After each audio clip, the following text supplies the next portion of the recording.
You guys see that? Looks like Freddy Krueger's little sister decided to serve pancakes today. The man barked out the words and slammed his palm on the table, making the silverware clatter.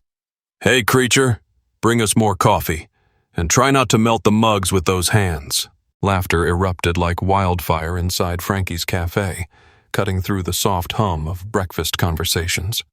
Heads turned toward the woman holding the coffee pot, her hands steady, scars crawling up her fingers and disappearing under the sleeve of her crisp uniform. Her name was Maya Rodriguez, 29 years old.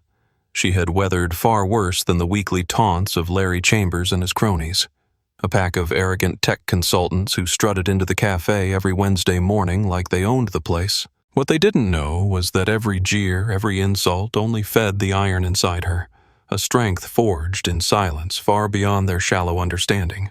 I bet she got burned in some meth lab, snickered Larry's assistant, loud enough for her to hear.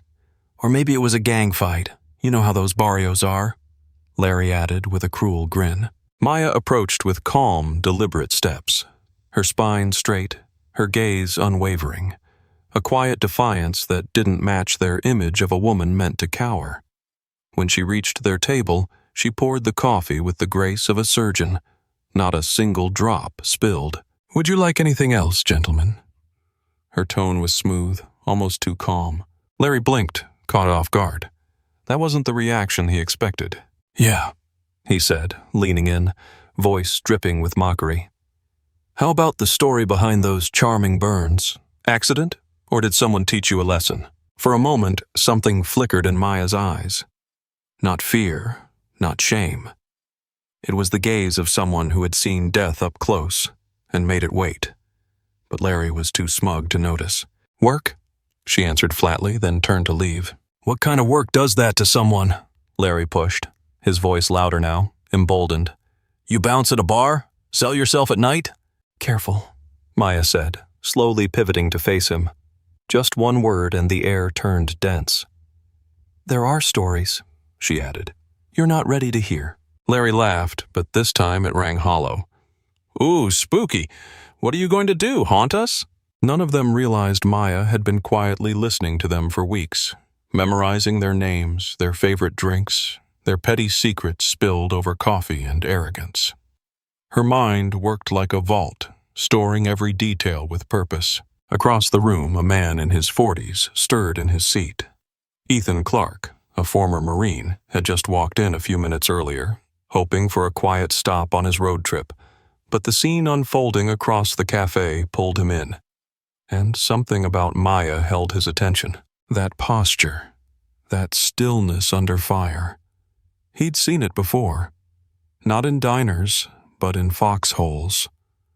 In places where life and death danced too close for comfort.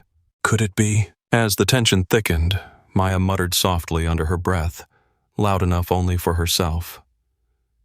If you're enjoying this story, don't forget to subscribe. And just like that, we're drawn deeper into the question, who is Maya Rodriguez? And what past is she hiding beneath that uniform? Certainly.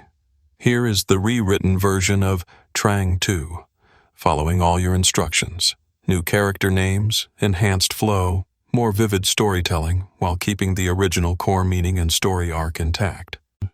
Page 2, the calm before the reckoning. Alma's breath came in slow, practiced rhythm as she wiped down the nearby table, a movement as automatic as the phrase echoing silently in her mind. Because they haven't seen what this so-called monster is truly capable of yet. Beneath the sterile flicker of a budget cafe's fluorescent lights in rural New Mexico, where greasy food and cheap talk mingled in the air. Alma Serrano endured humiliations that would crush most people. But she was different. She carried a secret, one so profound it could flip the entire story these smug, entitled men thought they were writing. Sometimes, the ones everyone overlooks are the very people who've lived the most extraordinary lives. But Larry Chambers wasn't satisfied with Alma's earlier deflection. Her serenity, the lack of visible hurt, only deepened his irritation. There was something unshakable about the way she held herself, like a challenge he couldn't win, and that, for someone like him, was unforgivable. Work, Larry echoed, voice thick with condescension. "What kind of work, sweetheart? Far as I can tell, you refill coffee and wipe crumbs off tables. Doesn't sound like life or death stuff to me." Brett, always quick to laugh when his boss went low, chimed in eagerly. "Maybe she worked in a grill kitchen and fell on the stove. Or maybe at one of those laundromats with all the chemicals, jobs for people like her." Alma paused mid-motion. She was wiping down the next table, but suddenly moved more deliberately, her shoulders straightening ever so slightly. When she turned, her calm expression hadn't changed, but something underneath it had shifted. From the back booth, Ethan Clark watched with sharp eyes. He saw what the others missed, the subtle repositioning of Alma's feet, the redistribution of her weight, subtle cues only someone trained in threat assessment would recognize. It was like watching a coiled spring quietly ready itself. "People like me?" Alma asked, her voice just as level, but now laced with a new, chilling undertone. Larry recovered quickly. Folks who do manual labor. You don't exactly scream PhD material, if you know what I mean." And that's when Ethan saw it. The small but unmistakable detail that made his pulse skip. As Alma leaned forward to pick up a napkin near the floor, the cuff of her sleeve shifted upward just an inch, revealing not just the edge of a burn, but the faint outline of a tattoo. To a civilian, it would have looked like just old ink, but to someone who had served in the military, it was impossible to miss. A unit tattoo. "Manual labor," Alma murmured, as if speaking more to herself than anyone else. "Interesting way to describe dragging wounded soldiers through enemy fire." Larry blinked. "What did you say?" "Nothing," Alma replied smoothly, returning to her task. "Now, would you like the check? Or do you plan to stand here all day making jokes about my skin?" Her voice hadn't risen, but something about the shift in her tone threw Larry off balance. He opened his mouth, stammered, then exploded. "Listen here, you little prick." He shoved his chair back with a screech. "You're gonna show us some respect. We're paying customers, and you're just a..." "A what?" Alma interrupted. Her eyes locked onto his for the first time since they'd walked in, unblinking, unafraid. She squared her stance, shoulders aligned, hands resting calmly at her sides, open but ready. For the first time, Larry didn't have a comeback. He stumbled slightly as he took an instinctive step backward. Ethan's breath caught in his throat. That stance, that composure. It wasn't just confidence, it was tactical awareness. She wasn't just defending her pride. She was evaluating every possible threat and response. He'd seen that look in war zones, not diners. "An employee," Larry finally said, trying to pull himself back into the moment. "And employees should remember their place." "My place?" Alma repeated slowly, tasting the words. "You're right. I should know it. The problem is, you have absolutely no idea what my real place is." The air in the cafe turned thick. Conversations died down. Forks paused midair. A few customers discreetly reached for their phones. Others watched, wide-eyed, unable to look away. From the kitchen door, Miguel, the manager, appeared. His brows knit in concern. But as soon as he saw Alma, the stance, the fire in her eyes, he stopped short. In 2 years of working together, she had always been calm, always composed, always swallowing the venom. But this was new. And it was just the beginning. What could possibly lie behind those scars and that soldier's stare? There had always been something about Alma Serrano that made people think twice. A quiet dignity that even the most arrogant customers couldn't quite crack. But today, the air in Rio's roadside grill, tucked off a dusty highway near Albuquerque, felt different. Like the sky before a summer thunderstorm, heavy with a promise of something about to break. "You know what?" Larry Chambers went on, slurring slightly, his ego clearly several drinks ahead of his sense. "I'll bet you didn't even graduate high school. I'll bet those scars came from some alley brawl or prison fight. People like you, always getting into trouble." That's when it happened. Ethan Clark, watching from the back booth, saw it. A change so subtle most wouldn't notice. But he did. A quiet tightening around the eyes. A controlled breath. A micro-expression that only someone trained to read danger would understand. It was the moment Alma silently decided, no more backing down. "Street fighting?" Alma echoed, her lips curling into a smile so devoid of warmth it sent a chill down Ethan's spine. It's always interesting how your mind jumps to the worst. It never even crosses your imagination that these scars could come from something noble. Larry let out a coarse laugh. Noble? Come on, look at yourself. You serve pancakes in a greasy spoon off I-25. What could possibly be noble about that? Alma's steps were slow and deliberate as she moved toward the table. With each stride, the atmosphere seemed to bend around her, heavy with something unspoken. When she reached his chair, she leaned in. Not enough to draw attention, just enough for her voice to slide past the noise and hit only him. "The difference between us, Mr. Chambers," she said softly, "is that you judge people by what you see on the surface. I judge them by what they're capable of when no one's watching." The words, spoken like a quiet promise rather than a threat, cut through him sharper than anything loud or vulgar ever could. Something in her tone, the unshakable certainty, triggered an ancient instinct in him. Run. He didn't. Pride held him down like cement shoes. Are you threatening me?" he asked, voice cracking ever so slightly as he tried to puff up his chest. "Threatening?" Alma straightened, slipping effortlessly back into her professional poise. "Not at all. Just offering a reminder. People often underestimate who they're dealing with, and by the time they realize their mistake, it's usually far too late to fix it." Each fresh insult hurled her way. Each cruel word had done the opposite of breaking her. They had sharpened her resolve. What these men didn't know, couldn't begin to fathom, was that they weren't tearing her down. They were giving her the very fuel that would bury them. They were writing their own downfall, line by venomous line. Ethan could no longer sit in silence. 15 years in the army had taught him to recognize fellow soldiers, especially those who had learned to hide behind civilian masks. The way Alma moved, the way she scanned the room, the calm that wrapped around her like armor, it all screamed veteran. When Larry finally slumped back into his seat, pleased with himself and the echo of his own cruelty, Ethan quietly got up and walked to the counter. He asked for a refill, but his eyes never left Alma, who continued working with unnerving composure. As she passed by him, he spoke low. "Excuse me," Ethan said gently. "Could I talk to you for just a minute?" Alma glanced at him briefly. Quick, analytical, veteran, maybe Marine, respectful posture. "Sure," she replied. "But make it fast. I've got 3 more tables to clear." "That tattoo," he whispered, nodding toward her forearm. "1st Infantry Division, big red one." For a moment, her body tensed. Not visibly, but enough for Ethan to catch it. "You served?" she asked, still keeping her tone even. "Marines, 2 tours in Afghanistan, and you've clearly seen action too." Ethan cast a glance toward Larry, now regaling Brett with another distasteful joke. "These guys, they have no clue who they're toying with, do they?" Alma allowed the ghost of a smile. "Not a single one." "Combat medic?" Ethan asked. He had noticed how she handled broken plates earlier.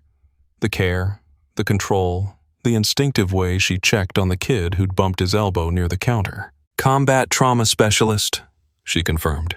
3 tours in Iraq, and you're right, they don't know what they've walked into. But, she added, her eyes sharpening, it's not time for them to find out, not yet. Meanwhile, oblivious to the reality simmering just beneath the surface, Larry had decided his little show of dominance wasn't over. He pulled out his phone, angling it toward Alma with a grin on his face.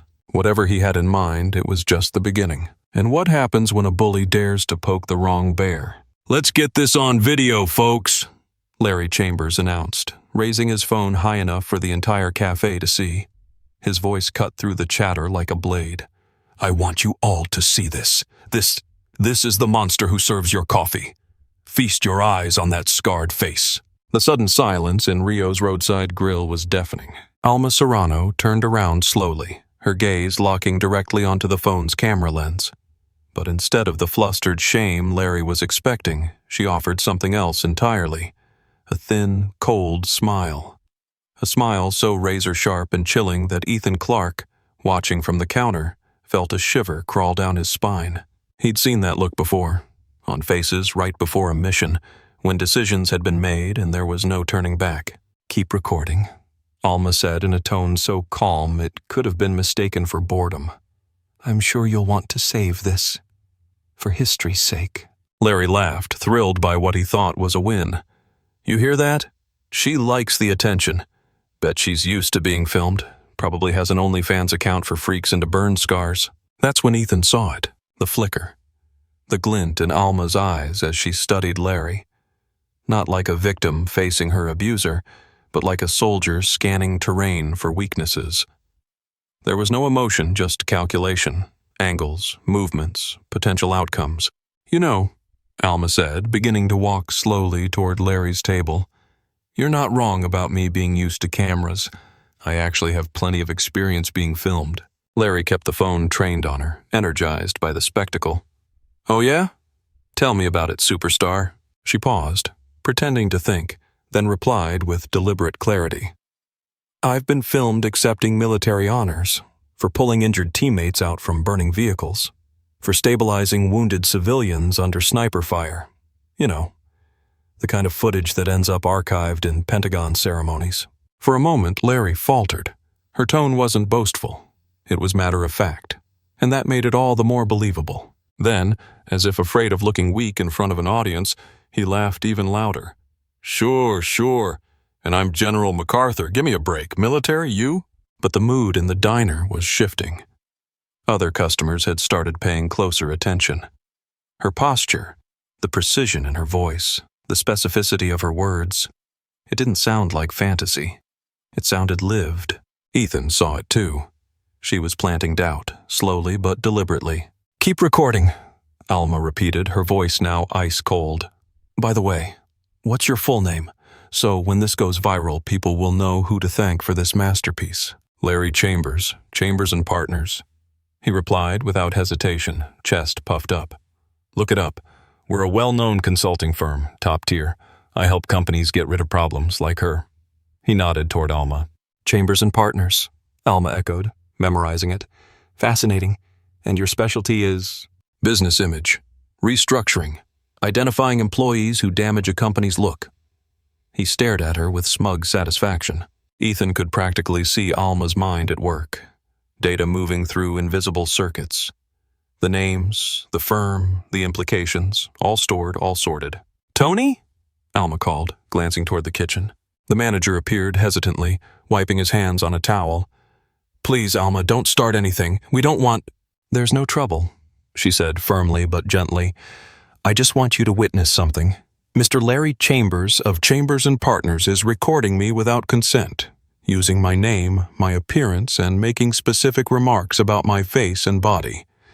I just want that acknowledged." Tony blinked, caught between confusion and concern. Okay, got it." Then she turned to Ethan, her voice softer. "Thank you for identifying yourself earlier. Maybe we can finish that conversation when my shift ends." Larry was growing increasingly irritated with Alma's unnerving calm. He expected a meltdown, a breakdown, not this cool, calculated professionalism. "Stop acting like you're running the show," he barked. "You're just a washed-up waitress no one wants. You're nothing." "You're right," Alma agreed, unshaken. "I'm just a waitress, someone you've labeled invisible, unimportant, someone you think fades into the background without consequence." She leaned slightly forward, voice dropping into something deeper. "But here's the thing about invisible people. We see and hear everything, especially when your little business chats happen in the same booth at the same time, week after week. You'd be amazed at the things I've overheard." Larry's thumb hesitated over the record button. Alma smiled. Slow, confident, surgical. "But please," she added, "don't let me stop you. I'm sure your clients will love to see how Chambers and Partners handles problem employees." And with that, the whole cafe was still, caught between breath and silence. What exactly had Alma heard during those months of quiet observation? "See, this is how you treat people you think are beneath you." That's when the realization hit Larry Chambers like a slap in the face. A creeping dread crawled up his spine. Every Tuesday, for months, he had spilled details over breakfast. Details about sketchy contracts, about how he manipulated paperwork to fire employees under the guise of efficiency, about how his firm, Chambers and Partners, cleaned house with a smile. He'd said it all out loud, right here, in front of someone he thought was invisible. A waitress, a nobody. But that nobody had been Alma Serrano. And now he realized she had never truly been silent. She had been listening, absorbing, filing everything away. From his seat at the counter, Ethan Clark saw it. The exact second Larry's arrogance cracked. A flicker of concern darted across his eyes, like a man realizing he'd been walking barefoot through a minefield. And he also saw the moment Alma decided she had enough. "Well, gentlemen," she said, sliding a pen back into the pocket of her apron, "it's been a pleasure as always. See you next Tuesday, or maybe not." As she walked away, Ethan couldn't help but think of military maneuvers. Not the loud, violent ones, but the quiet operations that turn entire battles before a single shot is fired. Alma wasn't just a veteran surviving civilian life. She was a tactician, a strategist. And for months, she had been gathering intel like a soldier preparing for war, a war Larry didn't even know he had started. And now, the campaign was shifting. Larry's phone buzzed furiously on the table. He picked it up with an impatient sigh, still grinning, still thinking he was in control. But the voice on the other end wiped that smirk clean. "Larry," the caller snapped, "it's Michael Barrett, and you need to explain something to me, right now." Barrett was Chambers and Partners' biggest corporate client, and his tone was sharp with panic. "Explain what?" Larry said, chuckling nervously. He glanced at Alma like she was still the punchline of some joke. "What's going on, Mike?" "Your methods," Barrett hissed. "I've just been sent some very disturbing material about how you handle terminations, about your so-called strategies." That's when Alma returned to the table, calm, collected, deadly as a scalpel. "Mr. Barrett?" she asked sweetly. "Isn't it true your company was mentioned here several times?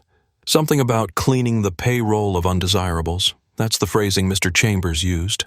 Larry went pale. "How did you—" "3 months ago," Alma continued, her voice unwavering, "you explained in great detail how you helped Barrett's firm remove minority employees.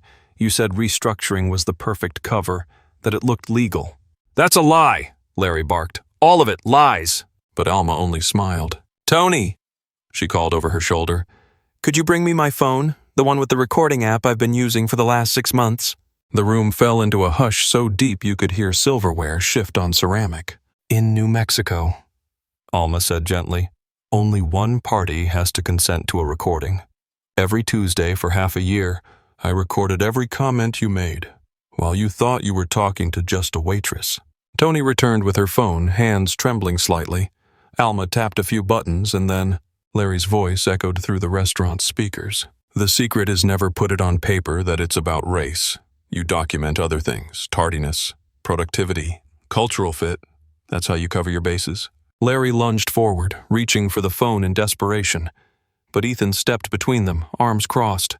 "I wouldn't." 6 months of recordings, Alma continued, holding up her phone like a badge. Names of clients, exact phrases, techniques, amounts paid, all of it loud and clear. Larry's phone rang again. It was his wife. He hesitated, then answered, voice dry with dread. "Hello?" "What the hell is going on, Larry?" Her voice cracked with fury. "My sister just sent me a video. You're on Instagram humiliating a war veteran?" Alma raised an eyebrow. "Oh, yes.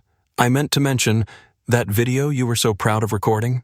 I posted it to your business account, added a few facts about my background too, just the ones you never bothered to ask about."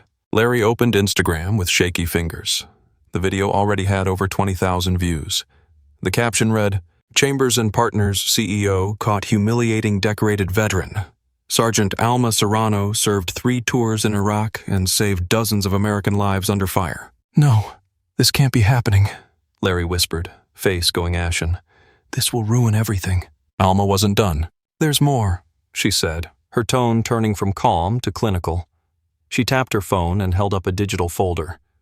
"Over the past 3 months, I've investigated every major client of Chambers and Partners." But what exactly had she found? And how far was she willing to go to expose it? Unethical contracts, unreported payments, direct connections to companies already under federal scrutiny. Alma Serrano stood tall in the center of Rio's roadside grill, and suddenly, no one saw a waitress anymore. They saw a commander. "I've already forwarded the full set of recordings to the Department of Labor," she declared, her voice unwavering. "The Equal Employment Opportunity Commission has them. So do 3 legal offices specializing in corporate discrimination." Larry Chambers tried to raise a hand, his mouth stammering a weak protest. But Alma wasn't finished, not by a long shot. "That viral video," she continued, her gaze fixed on him like a laser, "will ensure that the world knows exactly who you are. Your clients are being contacted, right now, by civil rights organizations." As if on cue, Larry's phone exploded in a chorus of notifications. Each ring, each vibration was another dropped contract, another severed tie, another consequence hitting him like a wave he could no longer outswim. "Why?" he asked in a broken voice. "Why didn't you say who you were from the beginning?" Alma looked him straight in the eye, with the calmness of someone who had faced fire, literal and figurative, and come out tempered, not destroyed. "Because men like you," she said firmly, "need to learn that respect shouldn't come from a uniform or a title. It should be automatic, basic, human." For a moment, silence swept across the restaurant. Even the clatter of forks had stopped. Then Ethan Clark stepped forward, his posture formal but warm. He extended his hand. "Sergeant Serrano," he said, voice filled with admiration. "It's been an honor to witness this." As Larry and his accountant, Brian, stumbled out of the diner, visibly shaken and humiliated, Alma turned toward the other customers. Her voice, though quiet, rang out like a question meant for every soul in the room. "And the rest of you?" she asked, her eyes scanning the crowd. 6 months this went on. How many others have you seen ridiculed and done nothing?" There was no judgment in her tone, only a challenge, and it landed. Because as layers of deception peeled away and the truth stood tall, one thing was undeniable. Larry Chambers had chosen the wrong person at the wrong time for the worst possible reasons. And now, Alma's quiet justice was revealing its full force, not through violence, but through precision and patience worthy of a battlefield commander. 6 months after that life-altering morning at Rio's Grill, Alma Serrano was no longer just the waitress with the scars. Her story had spread across the country. She had become a respected public voice, a speaker at veteran forums, a consultant for workplace rights, and a symbol of resilience. The diner itself had transformed. Tony, the manager, had built a tribute wall on the far side of the dining room. Alma's photograph, in full military uniform, saluting with steady eyes, now hung beside photos of local veterans, many of whom had never shared their stories. Until Alma gave them the courage to do so. "It's funny," Alma told Ethan one sunny afternoon as she refilled coffee for a group of elderly veterans who had driven from 3 states away just to meet her. "I spent years hiding who I was. Now, I don't think I could hide it even if I tried." Ethan smiled, taking in the joyful buzz of the transformed space. "Sometimes," he said gently, "we need to be broken to realize just how strong we really are." Meanwhile, Larry Chambers was living a nightmare with no end in sight. Chambers and Partners had shuttered its doors after every major client walked away. The viral video now had over 10 million views, and Larry's name had become a cautionary tale in corporate ethics seminars across the country. His wife had filed for divorce. What little remained after court settlements had been divided. Public trust in him was gone, as was his career. "He called me last week," Alma told Ethan as she handed off a pot of coffee, "begging me to take down the recordings. Said he was sorry." "And what did you say?" Ethan asked. "That some lessons," Alma replied, "need to last. Otherwise, they don't change a damn thing." The federal investigation, triggered by her evidence, had uncovered a vast network of discriminatory practices, far larger than anyone imagined. A total of 12 companies that had worked with Chambers and Partners were now facing lawsuits. Larry, desperate to reduce his sentence, had started cooperating with federal prosecutors. As for Brian, the smug accountant, he had lost his license and was now working night shifts at a nearby convenience store. Locals whispered when they recognized him from the video. Every time someone approached, he ducked his head and disappeared into another aisle, haunted by the legacy of his own laughter. But what struck Alma most was how the community itself had changed. Customers who once turned their heads now went out of their way to greet her. A few even apologized, not for what they had done, but for what they hadn't done. And then there was the old woman who always sat by the corner window, quiet, observant. She had become Alma's most vocal defender, and she was about to share a truth that would bring everything full circle. Let me tell you something about our local hero. That's how the episode opened on a national podcast highlighting veteran voices. And right in the center of it was Alma Serrano sitting before a microphone with her signature calm. "You know what I've come to understand?" she said, her voice steady, sincere. "Respect shouldn't be something you have to earn through scars or medals. It shouldn't be tied to a title or a uniform. It should be automatic, basic, human." Her words resonated far beyond the studio. After everything that had unfolded, Ethan Clark had decided to settle in the same city. He opened a small consultancy to help veterans like himself transition into civilian life. And together, he and Alma had formed a powerful alliance, not just as former soldiers, but as leaders. Their partnership became a lifeline for others, guiding military-trained professionals into careers where their skills were finally recognized with dignity. The irony of it all, Ethan once reflected during a late afternoon coffee with Alma, is that Larry tried to use discrimination to feel superior, but in the end, all he did was expose his own moral emptiness to the entire country. Alma's story had gone far beyond the walls of Rio's roadside grill. Her courage had sparked something real. Legislative reforms were introduced in 3 states, creating new protections for veterans against discrimination in the workplace.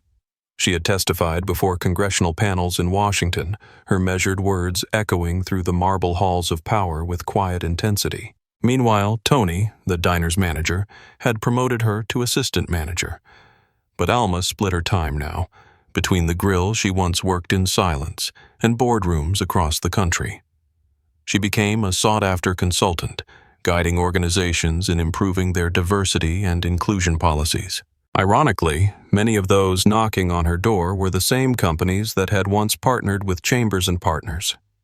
Now, scrambling to salvage their image, they turned to the very woman their representative had tried to silence. "The best revenge," Alma shared during a keynote at a Veterans Leadership Summit, "isn't about destruction. It's about building something so powerful, so dignified, that even those who tried to tear you down are forced to respect what you've become." She paused, then added, "And doing it all with class. That's the real victory." From time to time, Larry Chambers would still drive through town, no longer in his polished BMW, but in a scuffed-up sedan. One day, perhaps out of guilt or desperation, he stepped into the diner again, but not with arrogance. This time he sat quietly at a booth in the back. Alma approached his table just like she had so many times before, not with resentment, not with scorn, but with the same professional courtesy she gave every customer. She poured his coffee, took his order, and when he stammered out an apology, something about misunderstandings and second chances, she replied with the same composure that had stunned the nation. "Mr. Chambers," she said softly, "what happened between us wasn't a misunderstanding. It was a revelation of character. Yours and mine." And with that, she walked away, not needing to say another word. Her transformation was complete. The woman who had once stood silently absorbing humiliation was now being invited to speak at universities, government organizations, and Fortune 500 companies. She lectured on leadership, resilience, equity, and accountability. Her scars, once the object of cruel jokes, had become emblems of honor, symbols of strength, and sources of inspiration for thousands who had felt voiceless in their own workplaces. In her latest televised interview, Alma closed with a message that struck hearts across the country. "If this story has moved you," she said gently, "remember this. We all have the power to choose our response to injustice. We can surrender to it, or we can rise using the strength within us to write a new ending." The lesson was undeniable. Larry Chambers had set out to break Alma, but in doing so, he destroyed only himself. And Alma? She didn't seek revenge. She chose something far more powerful, to build a future so strong, so meaningful, that her enemies had no choice but to face the truth. Not just about her, but about themselves. Because in the end, real power doesn't shout. It endures. And real victory isn't about vengeance, it's about transformation.